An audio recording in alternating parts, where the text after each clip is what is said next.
नमस्कार, बहुत बहुत स्वागत है आप सभी का। आप हैं इस वक्त हमारे साथ जी टीवी झारखंड में। मैं इंदु कुमारी रूबरू कराती हूँ आपको आज के खास खबरों से।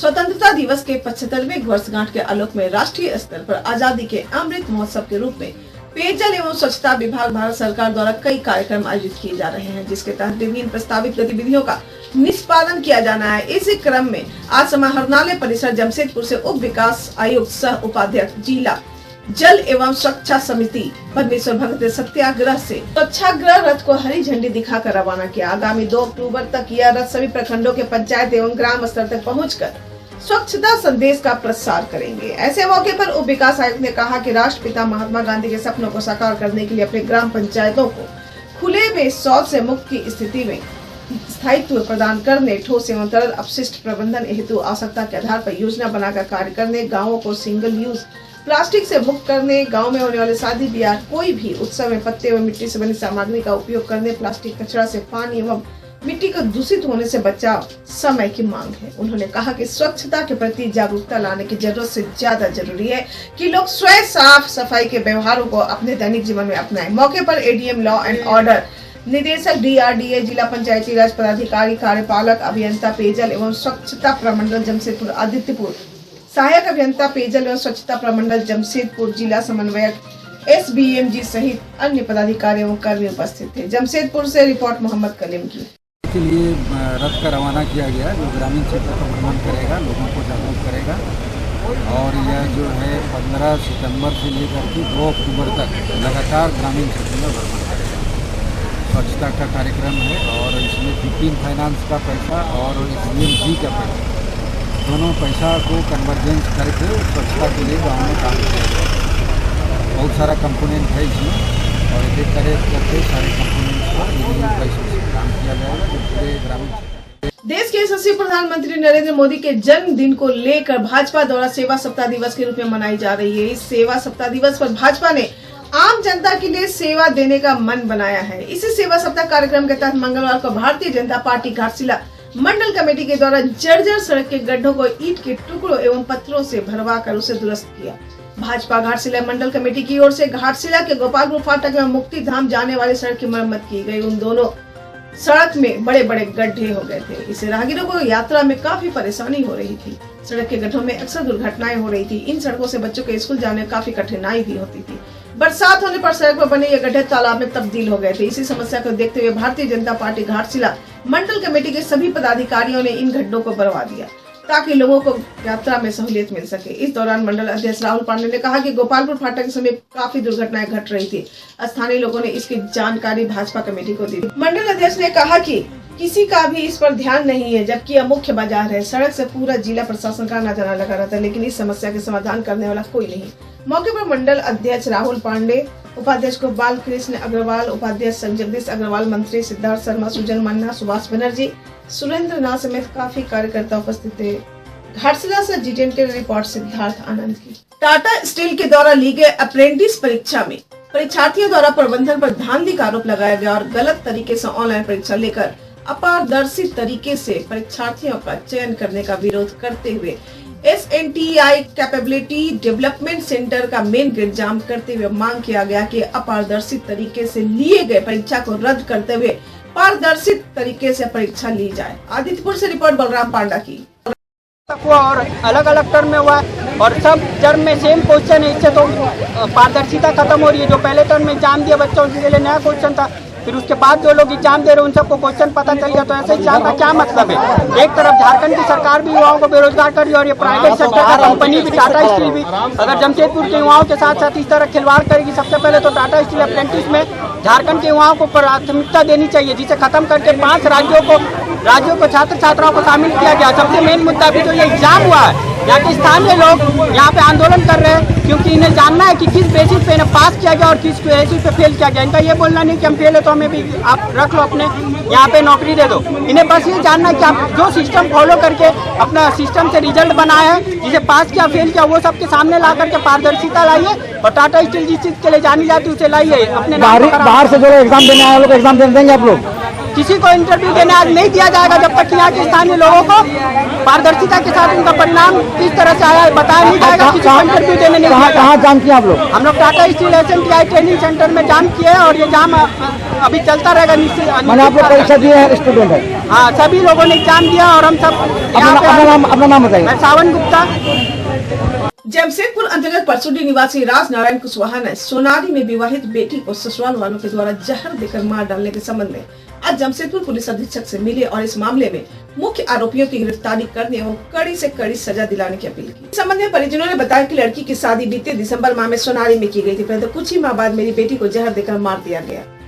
थाने में लिखित शिकायत की गई परंतु संतोषजनक कार्रवाई नहीं हुई, इसलिए एक उम्मीद के तहत पुलिस अधीक्षक से मिलकर इस मामले में कार्रवाई करने की अपील की गई है। जमशेदपुर से रिपोर्ट मोहम्मद कलीम की। में लड़की का शादी हुआ, लड़की को उधर महीना 2 महीना के बाद लड़की का सास ससुर सास ननद ये टॉर्चर करना शुरू कर दिया। धीरे धीरे उसमें जो ससुर भी इन्वॉल्व हो गए, हस्बैंड को भी ये लोग इन्वॉल्व कर लिया, धीरे धीरे देवर भी। उसके बाद ससुर हस्बैंड जो है वहाँ से तंग आके दिल्ली चले गए। ये लोग क्या किए, उनको बाजबरन 1 सप्ताह के अंदर उसको दिल्ली से बुलवा लिया। 3 तारीख को लोग 2 तारीख को 1 या 2 को आए। आने के बाद ये सब मिलके जो है 31 तारीख को आए। ये लोग सब मिलके जो है लड़की को जहर दे दिए। 3 तारीख को जहर दे के जब स्थिति खराब हो गया MGM में लोग भर्ती किए। 10 बजे 36 मिनट में भर्ती किए, जिसका जानकारी हम लोग लड़की वाले को कुछ नहीं है। उसके बाद बिहार सुबह में 4 बज के कुछ मिनट में 4 बज के 45 मिनट में हम लोग को ये लोग खबर कर रहे हैं कि लड़की का तबीयत बड़ी जोर खराब है, सीरियस है, आप लोग आइए। फिर थोड़ा देर के बाद खबर कर रहा है कि नहीं लड़की एक्सपायर कर गई है, आप लोग आइए। जब हम लोग यहाँ आए, आने के बाद फिर लड़की तो ख़त्म थी, पोस्टमार्टम में गया, पोस्टमार्टम होकर आया, उसका रिपोर्ट हम लोग को कुछ नहीं दिया गया है। उसके बाद यहाँ पर हम लोग जो है तो सब खत्म हो गया। लोग बोले कि ठीक है काम क्रिया हो जाता है, उसके बाद इसका बात विचार होगा। इधर 5 तारीख को हम लोग वहाँ FIR किए हैं। 5 तारीख को FIR करने के बाद इधर हम लोग सब जब काम क्रिया हो गया तब बोला गया कि भाई सब आदमी जो 100 आदमी मुजरिम है, ये लोग अरेस्ट क्यों नहीं हुए? ये लोग को अरेस्ट नहीं किया गया। ये खाली जो सुधीर कुमार पप्पू जो है वो एक लड़की का हस्बैंड को जो है उसको सरेंडर करके ये लोग अपना काम खत्म कर लेना चाह रहे हैं। लेकिन जो वास्तविक में मुजरिम है पाँचों ये सरेआम बाजार में घूम रहे हैं। उसका नाम बताइए, कौन कौन है मुजरिम? मुजरिम का क्या नाम है? मुझे उसका नाम है श्यामलाल कुशवाहा, उसका पिताजी का नाम है। और फिर उसका माँ का सुनीता, खुशबू है, मुकेश गोलू। ठीक है, अभी आप लोग कहाँ पर आए हुए हैं? हम लोग राजकुमार भैया से बात किए, वहाँ से हम लोग को सलाह दिया गया कि आप लोग SP साहब के जाके इसके लिए रिक्वेस्ट कीजिए, अपना न्याय मांगिए। हम लोग SP साहब के पास आए थे। आपका नाम? मेरा नाम मनोज कुमार। एड्रेस? गदरा, गांधीनगर गदरा। परसों थाना हम लोग का है। हम लोग पूरा महिला समिति के साथ आए हुए हैं, सब हम लोग के साथ हैं। हम लोग अगल बगल का ही है। घाटशिला प्रखंड अंतर्गत माझी परगना महल भवन पावड़ा में किसान आंदोलन एकजुटता मंच की ओर से एक बैठक का आयोजन किया गया। बैठक की अध्यक्षता माझी परगना महल के देश परगना बैजू मुर्मू ने की। संबंध ने बताया कि बैठक आगामी 27 सितंबर 2021 को भारत बंद को सफल करने को लेकर बुलाया गया है। मौके पर झारखंड नव निर्माण अभियान के संरक्षक मदन मोहन सोरेन ने बैठक को संबोधित करते हुए कहा कि यह बंदी को व्यापक एवं ऐतिहासिक बनाने के लिए हम लोगों को कार्यक्रम की रूपरेखा भी व्यापक रूप से बनाना पड़ेगा। कार्यक्रम को सफल बनाने के लिए बंदी से पूर्व जन जागरण अभियान चलाना पड़ेगा। बैठक में विभिन्न सामाजिक संगठनों के नेताओं ने भी शिरकत की। बैठक में निर्णय लिया गया कि बंद को सफल बनाने के लिए एवं जनता के समर्थन हेतु जगह जगह नुक्कड़ सभाओं का आयोजन किया जाए। इसी कड़ी में 22 सितंबर को गालूडी अंडर ब्रिज के सामने, 23 सितंबर मोमंडा टेम्पो स्टैंड, 24 सितंबर फुलडुंगरी बस स्टैंड, 25 सितंबर को गोपालपुर पुराने फाटक के सामने नुक्कड़ सभा का आयोजन किया जाएगा। बैठक में यह भी निर्णय लिया गया कि बंदी के पूर्व संध्या 26 सितंबर को मसाल जुलूस निकाली जाएगी। मुख्य रूप से मदन मोहन, श्रीमंत बारिक, कृष्णा चंद्र साहू, रोशन पूर्ति, महेश करवा, सांको मुर्मू, सुफल मुर्मू, दाऊ प्रमाणिक आदि उपस्थित। घाटशिला से रिपोर्ट सिद्धार्थ। किसान आंदोलन एकजुटता मंच और सामाजिक संगठन माझी परगना महल एवं अन्य सामाजिक संगठन, जन संगठन के लोग हैं।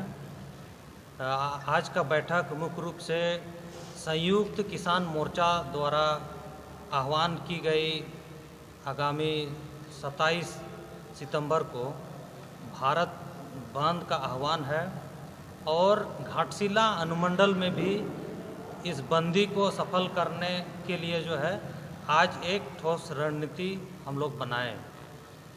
27 तारीख को पूरा घाटशिला अनुमंडल पूरी तरह से बंद रहेगा और इसको सफल हम लोग करेंगे, क्योंकि ये जो मुद्दा है, जो किसानों का जो 3 बिल और जो बिजली का संदर्भ में जो मांग है, उसके साथ साथ जो न्यूनतम समर्थन मूल्य के संदर्भ में जो मांग है, ये बिल्कुल जायज़ है। ये किसानों के साथ साथ ये आम जनता से भी जुड़ा हुआ एक मांग है। इसीलिए इस मांगों को पर जो है सरकार को जो है इस पर विचार करने के लिए हम लोग बाध्य कराएंगे। उसके साथ साथ झारखंड के संदर्भ में जो किसानों का हित में यहाँ बहुत सा नीति बनाने की ज़रूरत है।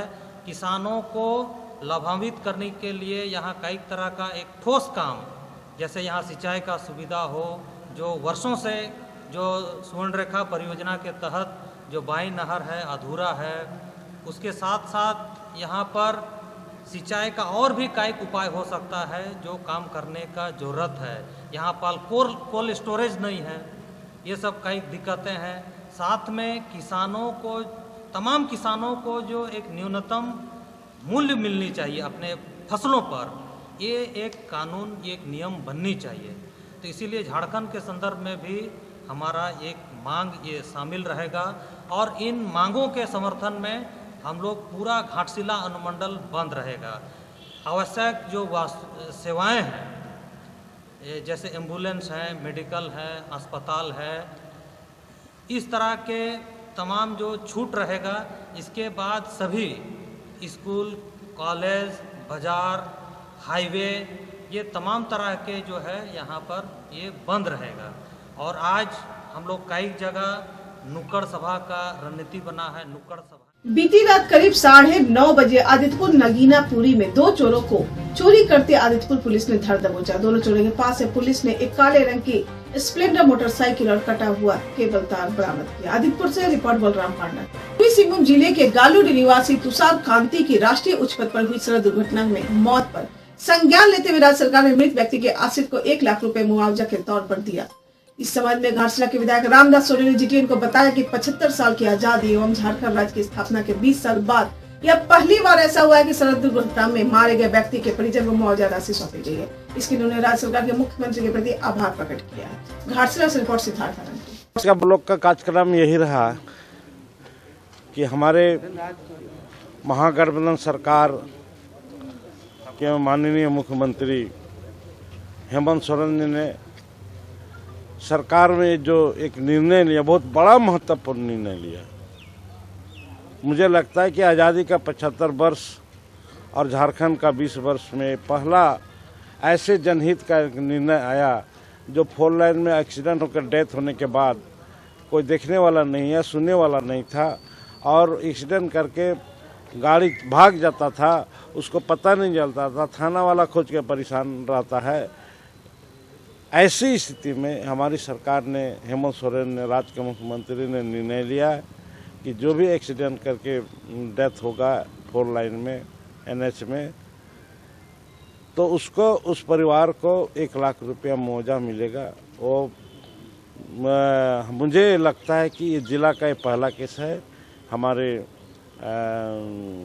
बड़ा कुर्सी पंचायत के में बेराज का एक्सीडेंट हुआ था, तो उसको आज सुजाता बेहरा, जो मुझे लगता है कि हमारा जिला का पहला केस है जो हमारी सरकार द्वारा घोषित। आज रोड में एक्सीडेंट वाला को 1 लाख रुपया का सहयोग राशि का पत्र दिया गया है, जो मुझे लगता है कि जिला का ये पहला केस होगा।